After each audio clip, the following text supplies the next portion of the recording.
Hi guys, how are you? In the name of Christ, it's your girl Crank. It's a little past 10 a.m. in the morning and I woke up into a power cut. I woke up at around 9:58 and just as I was in out of bed, yes, nothing in my life is anything without a burp. Moving on. The power sort of kind of died just as I was getting out of bed. And I was like, goodness, how long is this gonna last? It's unsustainable for me to keep doing videos, to keep passing time here. I'll just watch some videos on YouTube. But I woke up super depressed because that's just what nightmares do. The things that God shows me in dreams come with so much spiritual weight that sitting on my chest in the absence of talking about them, I literally don't come up for air on the other side. It is a gift that I've been given and it comes with a lot of emotional burden. I'm also, not just emotional, but it's spiritual. I am also,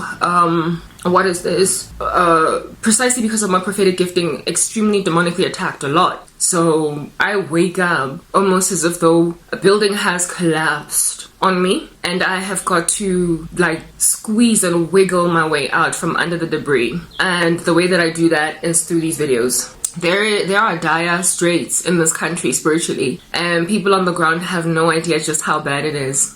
And last night I had a series of nightmares of my own individual people on the ground within a very limited local capacity, continuing to wreak havoc in my life ceaselessly, non-stop, even though it's getting old, it's getting tired, like stop. But after all of that string of nightmares, I then got one that was relevant, never mind to my local constitution, but overarching over the nation that is South Africa. Essentially, with that string of nightmares, what God Almighty was showing me was that, yes, Karabo, your life is hard and there are a lot of witches linked to your life. But this thing that's happening to you, however nightmarish it might be, eerie, creepy, kind of stuff that horror movies are made out of, it's not just you.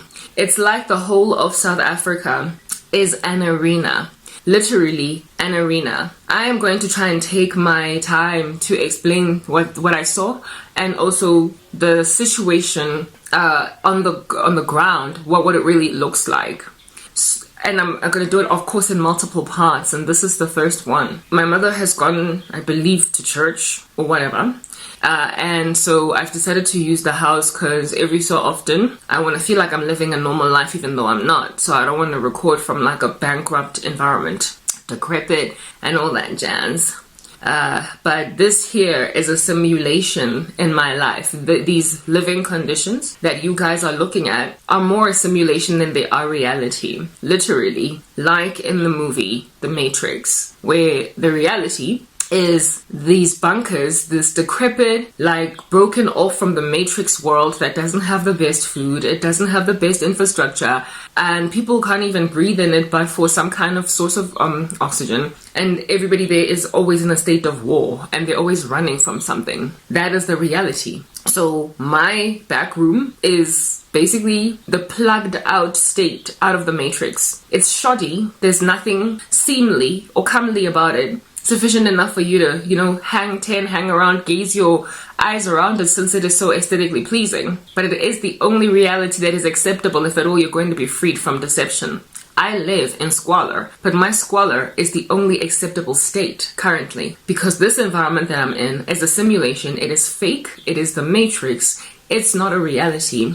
Everybody's lying to themselves. In my family, everyone that I've ever known, friends, they are lying to themselves and I'm the only person walking in truth. And so therefore, just like Neo and Trinity and APOC and anybody at all else that is plugged out of the Matrix, I am the only one living in abject poverty while they all are celebrating these conditions. Nonetheless, I want to explain to you guys just how much God how God sees this earth, people in it, rather than how it is that we see ourselves. So people can be sobered, if at all they're listening to me, because I'm pretty certain that nobody listens to me. I remember this one time watching some video of a Christian saying a testimony of sorts on YouTube. And she was wearing a top that had a big fat chunky Mickey Mouse on it. I did not care to notice that there was anything taboo. She wasn't immodest. Just like I'm wearing a sweater that also has a whole bunch of Mickey Mouse on it. All right, and I listened to her from beginning to end. She was edifying. She was prophetic.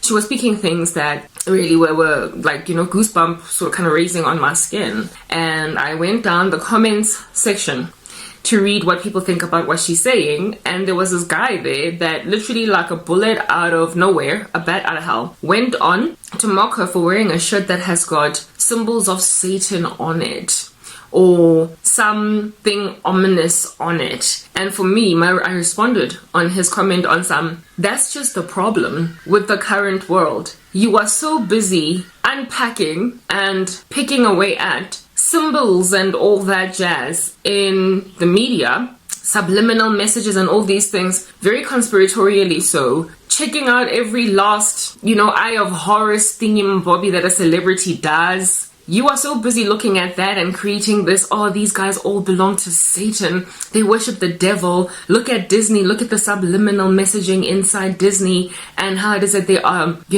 pushing sex down children's throats. Look at what we picked up in the sub-message. Look at this and that. You are telling that to people almost as if though to suggest that Disney and the creators therein, Hollywood and the creators therein, and the actors and the actresses, the musicians, any entertainment industry in the world that is so full of satanic symbolism and showing everybody that they belong to some esoteric secret society, you are acting as a global citizenship as if though in and of yourselves you are not members of the mutiny. You are acting as if though Beyonce is the only Satanist on the earth. You are acting as if though Rihanna is the only Satanist on the earth, and Madonna and Lady Gaga and Steven Spielberg, Hollywood producers, the creators of Disney cartoons and all that jazz. Like, I'm all insecure about the noise outside. People are acting as if though all the wickedness and the exorbitant darkness of this world is there, far away.